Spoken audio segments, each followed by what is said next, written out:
Hello everyone, welcome.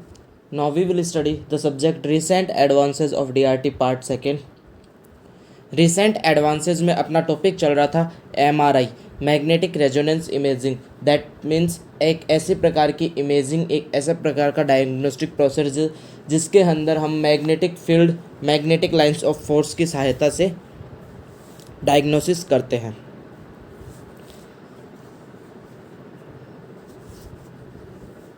तो जैसा कि MRI, मैग्नेटिक रेजोनेंस इमेजिंग के लास्ट लेक्चर की अगर बात की जाए तो लास्ट लेक्चर में हमने RF पल्स के बारे में डिस्कस किया था। That means radio frequency pulse.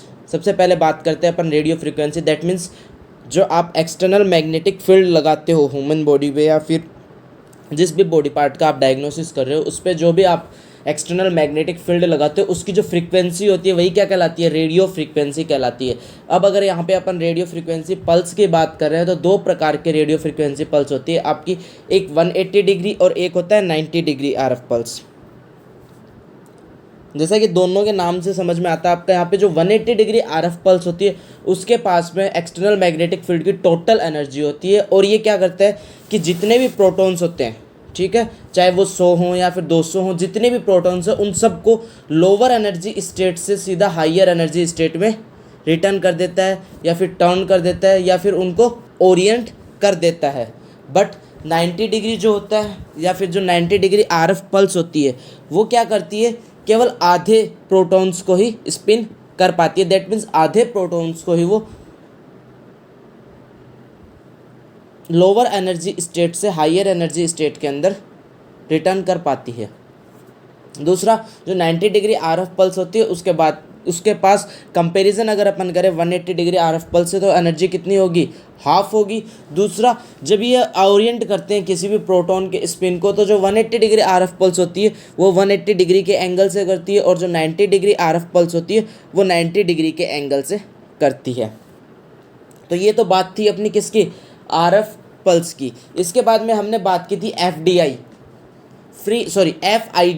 Free induction decay. Free induction decay क्या था कि जब आपका जो स्पिन होता है, दैट मीन्स जब आप एक्सटर्नल मैग्नेटिक फील्ड लगाते हो, लगाने के बाद में जब आप विड्रॉन करते हो इन पल्सेस को, जब आपकी 90 डिग्री पल्स है, जो 180 डिग्री RF पल्स है, इनको जो विड्रॉन करते हो दैट मीन्स आप जो एक्सटर्नल मैग्नेटिक फील्ड लगा रहे हो उसको रोकते हो। जब रोकते हो तो जितने भी जो स्पिन है, जितने प्रोटॉन्स है वो रिलैक्स होते हैं, फ्री होते हैं। उस वक्त एक वोल्टेज इंड्यूस होता है और उस वोल्टेज को अपन क्या बोलते हैं? फ्री इंडक्शन डीके बोलते हैं। अब उसके बाद में अपन बात करते हैं रिलैक्सेशन टाइम की। अब रिलैक्सेशन टाइम क्या होता है यहाँ पे, इसके बारे में लास्ट लेक्चर में अपन ने छोटा सा डिस्कशन किया था। दैट मीन्स कि रिलैक्सेशन टाइम यहाँ पे बताया जाता है कि जो आप एक्सटर्नल मैग्नेटिक फील्ड लगाते हो तो आपने क्या किया कि जो H+ आयन के प्रोटॉन्स थे उनको स्पिन किया, रोटेट कराया, ओरिएंट किया, कोई एंटी पैरेलल गया, कोई पैरेलल गया, ठीक है। मतलब सब जो पहले अपनी स्थिति थे में, बट आपने जैसे एक्सटर्नल मैग्नेटिक फील्ड लगाया वो आपके अकॉर्डिंग सेट हो गए। सेट होने के बाद में अब हुआ क्या कि जैसे आप एक्सटर्नल मैग्नेटिक फील्ड को रिमूव करते हो, उनको फ्रीली छोड़ते हो, तो वो क्या करते हैं कि वापस से अपनी पोजीशन में आना चाहते हैं। दैट मीन्स कि उन पे जो फोर्स लगाया गया था वो रिलैक्स कर दिया गया और वो खुद रिलैक्स होना चाहते हैं और वो क्या करते हैं कि रिलैक्स होते हैं और दोबारा से लोअर एनर्जी स्टेट में आते हैं। जो एनर्जी उन्हें ली थी वो एनर्जी वो एमिट करेंगे और वो अपनी लोअर एनर्जी स्टेट में आएंगे। तो ये जो टाइम होता है जिस टाइम में वो लोअर एनर्जी स्टेट में आते हैं, ये टाइम ही क्या कहलाता है? रिलैक्सेशन टाइम कहलाता है। अपने यहाँ पे दो प्रकार का रिलैक्सेशन टाइम होता है। तो अपन सबसे पहले बात करेंगे T1 की। T1 और T2 नाम करके दो रिलैक्सेशन टाइम होंगे, अपन यहाँ पे डिस्कस करेंगे, पढ़ेंगे, तब समझ में आएगा कि क्या है T1 और क्या है T2, ठीक है। तो सबसे पहले अपन बात करते हैं T1 रिलैक्सेशन टाइम की। Also called spin lattice relaxation time और longitudinal relaxation time. That means इसको हम और क्या बोलते हैं, इसका क्या नाम से जाना जाता है? इसको अपन स्पिन लैटिस रिलैक्सेशन टाइम और लॉन्गिट्यूडनल रिलैक्सेशन टाइम के नाम से भी जानते हैं। अब करता क्या है ये, या फिर ये कौन सा टाइम है? ठीक है, दो प्रकार के टाइम होंगे, एक T1 और एक T2। ये कौन सा टाइम है इसके बारे में अपन बात करते हैं। It refers for that time in which the spin give up all energy to the surrounding lattice which is obtained from the 90 degree RF pulse and return their lowest energy state। इसका मतलब ये हुआ कि ये वो time है जिस time में जो आपके स्पिन्स है, दैट मीन्स जो प्रोटॉन्स के जो स्पिन्स है वो अपनी सारी की सारी एनर्जी किसको देते हैं, सराउंडिंग लेटिस को। दैट मीन्स सराउंड में उसके चारों तरफ जो भी लेटिस के जो पार्ट्स हैं उन सबको वो क्या कर रहे हैं, सारी की सारी एनर्जी दे रहे हैं। विच इज़ ऑब्टेन्ड फ्रॉम, और वो एनर्जी उन्होंने कहाँ से ली थी, which is obtained from 90 degree RF pulse, जो कि उनको 90 डिग्री RF पल्स से, that means radio frequency pulse से मिली थी। And return to their lowest energy state, that means कि अब वो खुद की जो लोअर एनर्जी स्टेट थी उसमें रिटर्न कर रहे हैं। दैट मीन्स कि वो टाइम जब कोई भी प्रोटॉन या फिर कोई भी स्पिन अपनी सारी एनर्जी सराउंडिंग के लेटिस, दैट मीन उसके चारों तरफ जो भी लेटिस है वो उसको दे देता है, और उसके पास वो एनर्जी आई कहाँ से थी, 90 डिग्री RF पल्स से आई थी, और वो एनर्जी वो सराउंडिंग लेटिस को देके अब कहाँ जा रहा है, लोअर एनर्जी स्टेट में जा रहा है। तो ये जो टाइम है, ठीक है, दैट मीन्स स्पिन की ये हरकत करने का जो ये टाइम है, ये टाइम ही क्या कहलाता है, T1 रिलैक्सेशन टाइम कहलाता है। Also T1 can be describe as the time required to recover 63% of the longitudinal magnetization. जैसा कि अपन ने यहाँ पे ऊपर बात की है कि also called spin lattice relaxation time और लॉन्गिट्यूडनल। तो स्पिन लेटिस की बात तो अपने को समझ में आ गई कि इसको स्पिन लेटिस क्यों बोलते हैं, बिकॉज ये क्या स्पिन्स क्या कर रहे हैं, लेटिस को एनर्जी दे रहे हैं। अब दूसरा अपन बात करते हैं यहाँ पे लॉन्गिट्यूडनल रिलैक्सेशन। लॉन्गिट्यूडनल रिलैक्सेशन क्यों बोला है इनको, also T1 can describe, T1 को हम इसलिए भी डिस्क्राइब कर सकते हैं एज द टाइम रिक्वायर्ड, जितना टाइम चाहिए, कितने या फिर किसको रिकवर करने के लिए, to recover 63% of the longitudinal magnetization vector. That means कि जो आपका लॉन्गिट्यूडनल मैग्नेटाइजेशन वेक्टर है उसको कवर करने में, और उसका भी कितना पार्ट, 63% पार्ट। दैट मीन्स कि 63% of the longitudinal magnetization vector को रिकवर करने में जो भी टाइम लगता है वो टाइम ही क्या कहलाता है, आपका T1 रिलैक्सेशन टाइम कहलाता है। ये जो लॉन्गिट्यूडनल मैग्नेटाइजेशन वेक्टर का जो 63% वाला है, इसको हम ग्राफ के थ्रू शो कर सकते हैं। जैसे कि आपका टाइम चल रहा है यहाँ पे, और एक एक्सिस पे आपने लिया mz vector, that means longitudinal magnetization vector. आपका जो ग्राफ है वो एक्सपोनेंशियली क्या हो रहा है, यहाँ पे टाइम के साथ में इंक्रीज हो रहा है। बट यहाँ पे अपन ने T1 की बात की कि time required to recover 63% of the longitudinal magnetization vector, ठीक है। तो दैट मीन्स ये जो ग्राफ है इसका जो 63% जो होगा वही क्या कहलाता है, आपका T1 कहलाता है। T1 दैट मीन्स T1 को हम दो प्रकार से डिस्क्राइब कर सकते हैं, एक तो स्पिन लेटिस और दूसरा लॉन्गिट्यूडनल मैग्नेटाइजेशन, ठीक है। तो स्पिन लेटिस इसको इसलिए कहा जाता है बिकॉज इसमें स्पिन की जो एनर्जी होती है वो कहाँ जाती है, आपकी लेटिस में जाती है। और लॉन्गिट्यूडनल मैग्नेटाइजेशन क्यों कहते हैं, because T1 is the time for required, that means T1 वो टाइम है जो आपको 63% ऑफ लॉन्गिट्यूडनल मैग्नेटाइजेशन वेक्टर को रिकवर होने में लगता है। For most tissues T1 time is 200 to 2000 millisecond. ज़्यादातर जो भी टिश्यूज़ हैं आपके सॉफ्ट टिश्यू हैं उसके लिए जो T1 टाइम होता है वो कितना होता है, 200 से 2000 मिली सेकेंड तक। T1 increases with increasing magnetic field strength, that means जैसे जैसे आप magnetic field strength, that means जो आप यहाँ पे RF की बात की जा रही है, रेडियो फ्रिक्वेंसी की बात की जा रही है, अगर आप रेडियो फ्रिक्वेंसी इंक्रीज़ करते हो, दैट मीन्स जो आप एक्सटर्नल मैग्नेटिक फील्ड लगा रहे हो, अगर उसकी जो फील्ड स्ट्रेंथ है, उसकी जो पावर है, अगर आप उसको इंक्रीज़ करते हो तो उसके साथ साथ में आपका जो T1 टाइम है वो भी क्या होगा, बढ़ेगा। T1 increases exponentially with time, time के साथ में भी T1 आपका इंक्रीज होता है, ये आपने पीछे ग्राफ में भी देखा था। इन T1 images the CSF appear dark and fat appears white, यानी T1 की जो इमेज होती है या फिर जो T1 वेटेड जिसको अपन इमेज बोलते हैं, T1 वेटेड इमेज जिसको आप बोलोगे, उस इमेज में जो आपका CSF है, that means cerebral spinal fluid, वो कैसा दिखता है, डार्क दिखता है। और जो भी आपकी बॉडी टिश्यू के, दैट मीन्स जो भी फैट है वो फैट आपको कैसा दिखेगा, वाइट दिखेगा। इस चीज़ को ध्यान रखना, बिकॉज आगे अपन जो भी दूसरा रिलैक्सेशन टाइम पढ़ेंगे T2 रिलैक्सेशन टाइम, उसमें ये चीज़ ओपोजिट होने वाली है। दैट मीन्स वहाँ पे जो CSF वगैरह होगा वो आपको कैसा दिखेगा, वाइट दिखेगा, और जो फैट है वो आपको कैसा दिखेगा, डार्क दिखेगा। तो ये सारी चीज़ें, दैट मीन्स T1 और T2 दो रिलैक्सेशन टाइम है।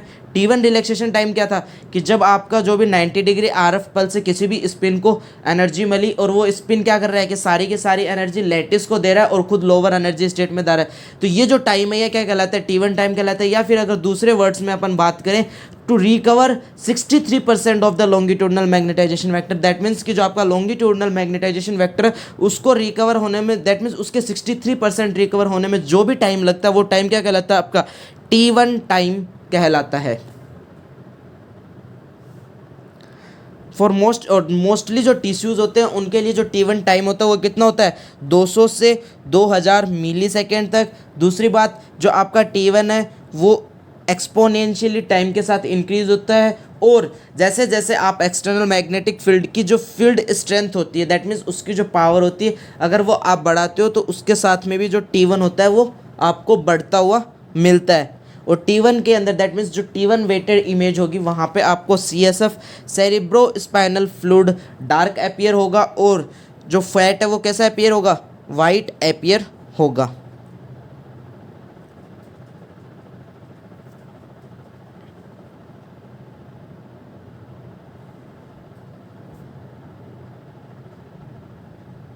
अब अपन बात करते हैं सेकेंड टाइम की, that means T2 relaxation time.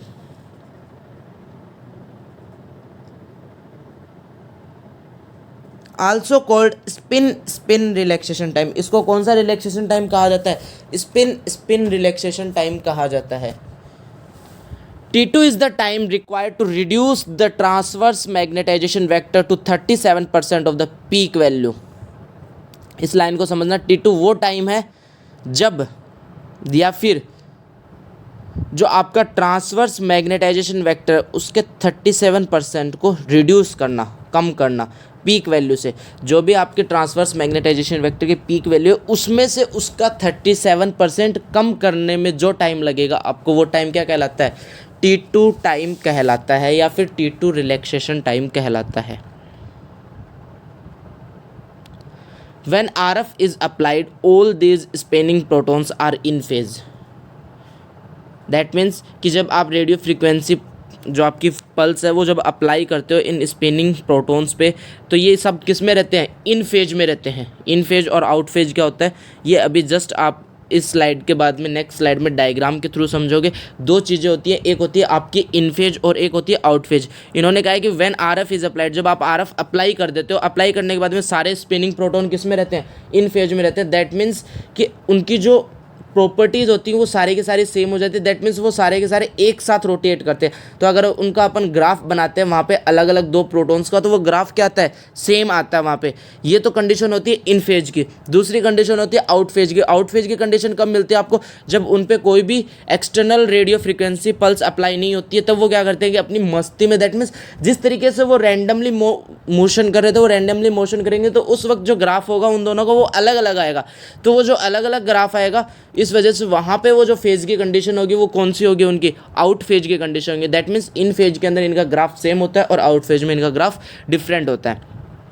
After the removal of RF pulse either 90 degree or 180 degree, the spin return to random distribution from in phase distribution and this process is called dephasing। That means कि यहाँ पे जो T2 relaxation time में बता रहे हैं अपन, spin relaxation time, इसमें क्या होता है, after removal of the RF pulse. जैसे अपन RF pulse that means radio frequency pulse को रिमूव करते हैं, चाहे वो आपके 90 डिग्री की हो या फिर आपकी 180 डिग्री RF पल्स हो, जैसे इसको अपन रिमूव करते हैं, the spin return to random distribution. जो उनका पहले रैंडम डिस्ट्रीब्यूशन था, दैट मीन्स वो जिस तरीके से पहले तो उसी तरीके से वापस अपनी स्टेट में जाएंगे, ठीक है, सारे के सारे इन phase distribution and this process is called, that means कि आपने RF पल्स लगाई, RF पल्स लगा के उन सबको इन फेज में किया, ठीक है। पहले वो आउट फेज में थे, आपने उनको क्या किया, इन फेज में किया। जैसे आपने RF पल्स रिमूव किया, रिमूव करने से क्या होगा, उनकी जो इन फेज थी वो अब डिस्टर्ब हो जाएगी, वो रैंडम डिस्ट्रीब्यूशन में जाएंगे, और ये जो प्रोसेस है, ये प्रोसेस क्या कहलाती है, आपकी डी फेजिंग कहलाती है। जैसे कि आप देख सकते हो डायग्राम के थ्रू, इन फेज में जो इनका ग्राफ है, जो इनका कर्व वो आपको सेम मिल रहा है, और जो आप अगर आउट फेज की बात करेंगे तो आउट फेज में क्या है कि इनके कर्व सेम नहीं आ रहे हैं। आउट फेज की condition that means random distribution, और इन फेज की कंडीशन कब आती है, जब आप इस पे एक्सटर्नल मैग्नेटिक फील्ड लगाते हो, that means external radio frequency apply करते हो, तो सारे के सारे जो स्पिनिंग प्रोटॉन्स हैं वो एक जैसा बिहेव करते हैं, एक जैसा ओरिएंटेशन करते हैं, सारे के सारे लोअर एनर्जी से हायर एनर्जी में चले जाते हैं, तो उस वक्त इनका जो ग्राफ होता है वो आपको एक सा या दैट मीन्स एक समान शो होता है, और उस कंडीशन को हम बोलते हैं इन फेज कंडीशन। बट जैसे आप ये जो रेडियो फ्रिक्वेंसी की पल्स है इसको रिमूव करते हो, चाहे वो 90 डिग्री को हो चाहे वो 20 डिग्री को, तो ये सारे इन फेज से किस में जाते हैं, आउट फेज में जाते हैं, और ये कंडीशन ही क्या कहलाती है, डी फेजिंग कहलाती है। और अब जैसा कि यहाँ पे आप इसका डायग्राम देख सकते हो ट्रांसवर्स मैग्नेटाइजेशन वेक्टर का, तो ट्रांसवर्स मैग्नेटाइजेशन वेक्टर आपका 100% से लेके क्या हो रहा है, रिड्यूस हो रहा है। अब अपन ने यहाँ पे बात की थी कि ट्रांसवर्स मैग्नेटाइजेशन वेक्टर को पीक वैल्यू से 37% तक रिड्यूस होने में जो टाइम लगेगा वो आपका कौन सा टाइम होगा, T2 टाइम होगा।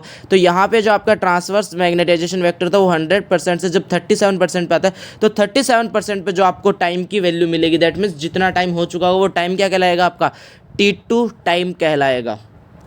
That means T2 relaxation time.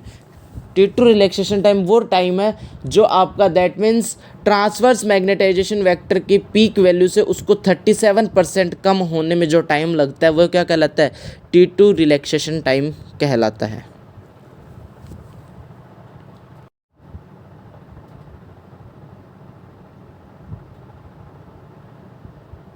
अब T2 रिलैक्सेशन टाइम में क्या होता है कि जो अपन बात करते हैं इसके नॉर्मल टाइम की, T2 टाइम की वैल्यू कितनी होती है नॉर्मल, तो in this process energy is transferred from one dipole to another dipole. यहाँ पे अपन ने इसको बोला था स्पिन स्पिन स्पिन स्पिन इसलिए बोला था बिकॉज यहाँ पे स्पिन के अंदर क्या होता है, एक डाइपोल से दूसरे डाइपोल में एनर्जी ट्रांसफर होती है, दैट मीन्स स्पिन से लेटिस के अंदर एनर्जी ट्रांसफर नहीं होती। इसी वजह से हमारे टीवी को जो T1 था उसको हमने बोला था स्पिन लेटिस, बिकॉज वहाँ पे एनर्जी ट्रांसफर कहाँ से कहाँ हो रही थी, स्पिन से लेटिस में हो रही थी। और अगर अपन बात करें T2 की, तो T2 के अंदर जो आपकी एनर्जी ट्रांसफर होती है वो spin to spin, that means spin के एक डाइपोल से दूसरे डाइपोल में ट्रांसफर होती है, इसीलिए T2 रिलैक्सेशन टाइम को स्पिन स्पिन रिलैक्सेशन टाइम कहा जाता है।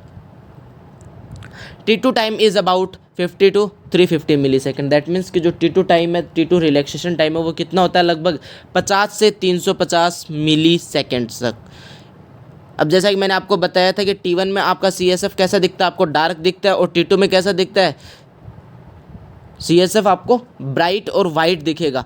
और इसी के कंपैरिजन में अगर अपन बात करें फैट की, तो फैट आपको T1 में कैसा दिखेगा, वाइट दिखेगा, दैट मीन्स ब्राइट दिखेगा। बट जो T2 रिलैक्सेशन टाइम होगा या फिर जो T2 वेटेड इमेज होगी, वेटेड इमेज, दैट मीन्स जो T2 टाइम की जो इमेज होगी उसमें आपको फैट कैसा दिखेगा, डार्क दिखेगा।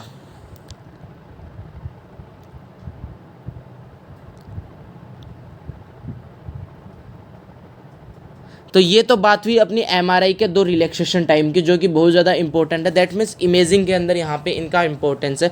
रिलैक्सेशन टाइम के अकॉर्डिंग ही अपन इमेज बनाते हैं, दैट मीन्स कि जब आप रेडियो फ्रीक्वेंसी पल्स प्रोवाइड करते हो, प्रोटॉन्स है वो ओरिएंटेशन करते हैं, लोअर एनर्जी स्टेट से हायर एनर्जी में जाते हैं। फिर जैसे आप RF पल्स को रिमूव करते हो, ठीक है, रेडियो फ्रीक्वेंसी पल्स को रिमूव करते हो, तो रिमूव करते क्या होता है कि ये सारे के सारे जो स्पिन्स थे ये अपनी एनर्जी, जो एनर्जी इन्होंने ली थी, ये एनर्जी क्या करेंगे, वापस देंगे। वापस किसको देंगे, जैसा कि आपने देखा T2 के अंदर तो वो स्पिन से स्पिन में दे रहा है एनर्जी, और T1 में किस में दे रहा है, स्पिन से लेटिस में दे रहा है। तो ये जो एनर्जी देने का जो इनका पाथ है ये ट्रैक किया जाता है, और इसके ट्रैक करके अकॉर्डिंग, दैट मीन्स इसके अकॉर्डिंग अपन क्या बनाते हैं, इमेज बनाते हैं। दो इमेज आपको मिलती है, एक T1 वेटेड इमेज मिलती है और दूसरी मिलती है T2 वेटेड इमेज। अब T1 वेटेड इमेज कौन सी होती है, दैट मीन्स कि लॉन्गिट्यूडिनल मैग्नेटाइजेशन वेक्टर के 67% को रिकवर होने में जो टाइम लगता है वो कौन सा होता है, आपका T1 होता है। और ट्रांसवर्स मैग्नेटाइजेशन वेक्टर के कम करने में, दैट मीन्स उसको रिड्यूस करने में, वो भी कितना 37% रिड्यूस करने में जो टाइम लगता है वो कौन सा टाइम होता है, T2 टाइम होता है। T1 200 से 2000 मिली सेकेंड, T2 50 से 350 मिली सेकेंड। T1 में आपका CSF आपको डार्क दिखेगा, T2 में ब्राइट दिखेगा। T1 के अंदर आपको फैट ब्राइट दिखेगा और T2 के अंदर आपको फैट डार्क दिखेगा। तो ये सब आपके रिलैक्सेशन टाइम्स की बात की थी। अब अपन बात करते हैं यहाँ पे advantages of MRI, that means magnetic resonance imaging के एडवांटेजेस क्या है।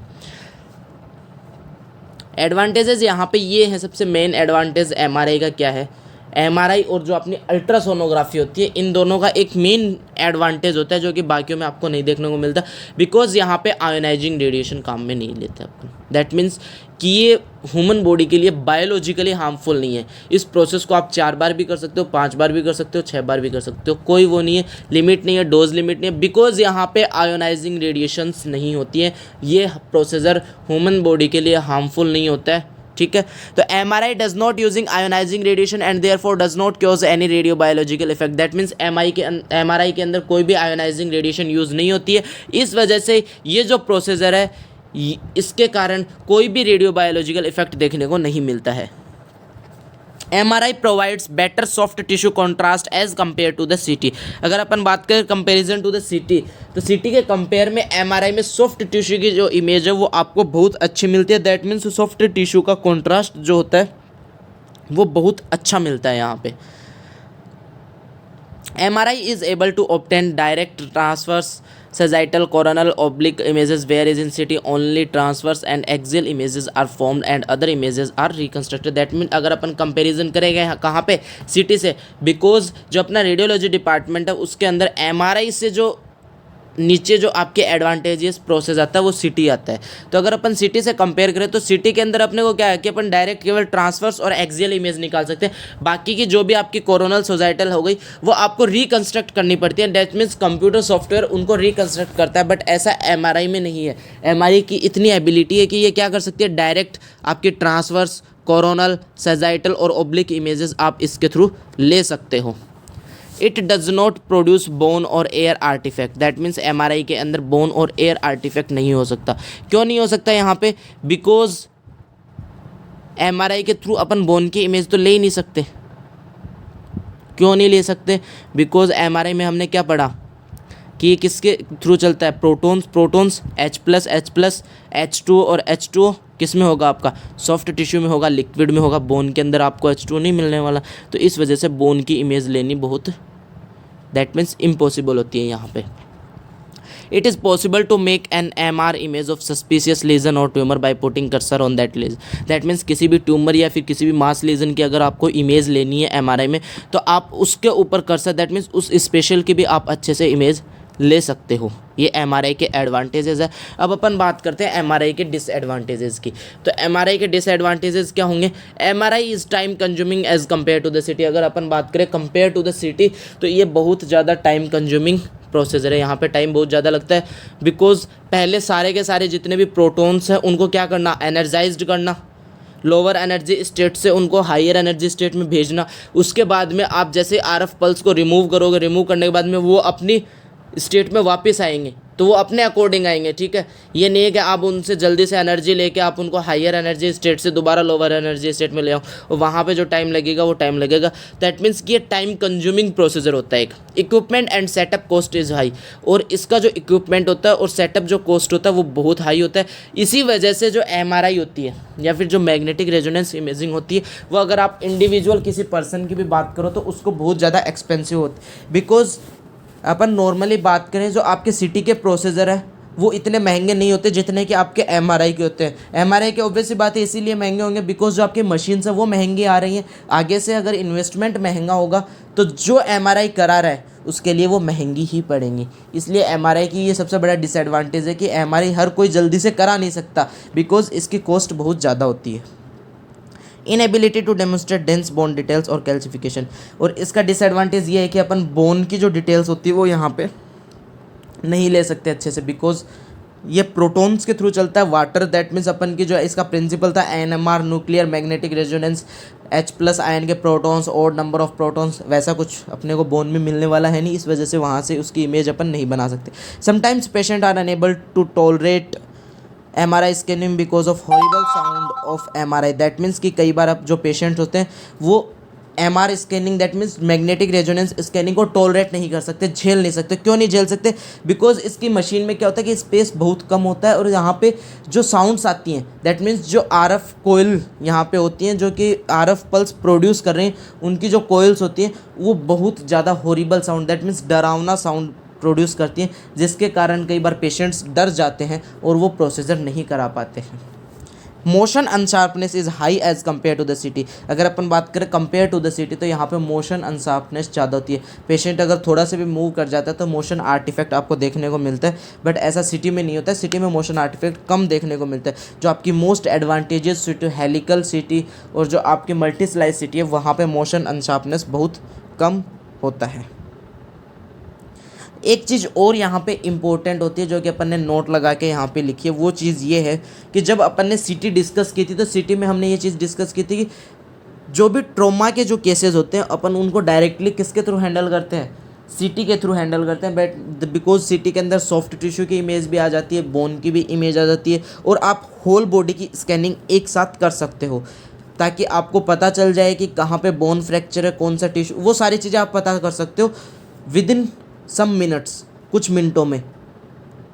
ये एक सिटी का एडवांटेज था, बट एमआरआई में ऐसा नहीं होता। एमआरआई में आप कभी भी ट्रॉमा के पेशेंट को हैंडल नहीं कर सकते बिकॉज जो ट्रॉमा का पेशेंट होगा वो क्या होगा, अनकॉन्शियस होगा। दैट मीन्स वो बेहोश होगा, और वो जब बेहोश होगा तो वो आपको ये नहीं बता सकता कि उसकी पहले की मेडिकल हिस्ट्री क्या है। दैट मीन्स फॉर एग्जांपल उसके पहले अगर कहीं पे फ्रैक्चर हो रखा है तो वहाँ पे उसके रोड डली हो बोन की जगह पे, ठीक है, कोई मेटेलिक इम्प्लांट हो रखा हो कहीं पे, स्क्रू वगैरह, कुछ प्लेट्स वगैरह, या फिर हार्ट के अंदर पेस मेकर वगैरह, ऐसी कुछ चीज़ें अगर इम्प्लांट हैं उसके, तो अगर मेटेलिक इम्प्लांट पहले से है और अगर आप ऐसे पेशेंट की क्या करते हो, एमआरआई करते हो, तो एमआरआई में आप बार बार ये चीज़ें बोल रहे हो कि magnetic field, magnetic field, magnetic field. इससे क्या होगा कि जो भी जो मेटेलिक इम्प्लांट है वो वहाँ पे क्या होगा, अट्रैक्ट होगा, और अट्रैक्ट होने से बहुत बड़ी हानि हो सकती है, बहुत बड़ा डैमेज हो सकता है। इसी वजह से एमआरआई के अंदर सबसे ज़्यादा जो ध्यान रखने वाली चीज़ यही होती है कि जब भी आप किसी भी पेशेंट का यहाँ पे एमआरआई प्रोसीजर करते हो तो वहाँ पे दैट मीन्स जितने भी मेटेलिक ऑब्जेक्ट्स उसके बॉडी पे हैं वो सारे रिमूव कराई जाए। दूसरी बात, उसकी जो मेडिकल हिस्ट्री है उसको अच्छे से देखा जाए कि उसके पहले से बॉडी में कोई भी मेटेलिक इम्प्लांट नहीं होना चाहिए। CT is recommended for traumatic patient. Traumatic patient के लिए अपन सिटी रिकमेंड करते हैं because if any patient is unconscious, कोई भी पेशेंट अनकॉन्शियस है, then he she is unable to tell the history, तो वो अपनी हिस्ट्री नहीं बता सकता। And if any implant like pacemaker rod is present then it will attracted by the magnetic field. और इसी तरीके से अगर उसकी बॉडी में कुछ मेटेलिक इम्प्लांट हुआ तो मैग्नेटिक फील्ड के द्वारा अट्रैक्ट किया जाएगा और इससे बहुत बड़ी हानि हो सकती है, डैमेज हो सकता है, नुकसान हो सकता है। तो ये एक एमआरआई का क्या था, डिसएडवांटेज भी, और एमआरआई के अंदर अपने को ध्यान रखने योग्य चीज़ भी है। अब जैसा कि अगर अपन बात कर रहे हैं एमआरआई प्रोसीजर, तो आपका जो नॉर्मल एमआरआई था, मैग्नेटिक रेजोनेंस इमेजिंग, वो कंप्लीट हो चुका है। बट इसके अलावा यहाँ पे अपने सिलेबस में दो छोटे छोटे टॉपिक और बचते हैं जो एमआरआई से रिलेटेड है। एक आता है आपका एमआर एंजियोग्राफी। अब एमआर एंजियोग्राफी, और दूसरा आता है आपका एक एमआर स्पेक्ट्रोस्कोपी, जो कि सिलेबस में इन्होंने नाम लिख रखा है, तो वो अपन यहाँ पे डिस्कस करेंगे। और इसके अलावा एक चीज़ और बचती है, that means equipments of the MRI, machine के यहाँ पे इक्विपमेंट्स। तो मशीन के इक्विपमेंट्स के बारे में हमने यहाँ पे इसलिए डिस्कस नहीं किया बिकॉज एमआरआई अपने यहाँ पे इतना वाइडली है नहीं, बिकॉज अपन जो कोर्स कर रहे हैं वो अपना कौन सा डिप्लोमेटिक कोर्स है। और दूसरी बात, जितने भी पहले जो डिप्लोमा के यहाँ पे जो एग्ज़ाम्स हुए हैं उसमें एमआरआई के इक्विपमेंट्स के बारे में अभी तक पूछा नहीं गया, इसलिए हमने इक्विपमेंट्स के बारे में डिस्कस नहीं किया। ये चीज़ें जो इसकी जो बैचलर डिग्री होती है वहाँ पर डिस्कस की जाती हैं। बट जो एमआर एंजियोग्राफी और जो एमआर स्पेक्ट्रोस्कोपी दो प्रोसीजर है, ये हम नेक्स्ट लेक्चर में डिस्कस करेंगे। इनके बारे में एक बार बता देता हूँ आपको कि एमआर एंजियोग्राफी आपका क्या होता है कि आपका जो कार्डियक सिस्टम है, दैट मीन्स कार्डियक सिस्टम के अंदर आपकी जो आर्टरीज और वेन्स होती है, इनका जो डायग्नोस्टिक प्रोसीजर होता है उसको आप एंजियोग्राफी बोलते हो। तो वहाँ पे आप क्या करते थे, नॉर्मल एक्सरे के थ्रू इसकी इमेजिंग करते थे, कॉन्ट्रास्ट मीडिया की हेल्प से इमेजिंग करते थे।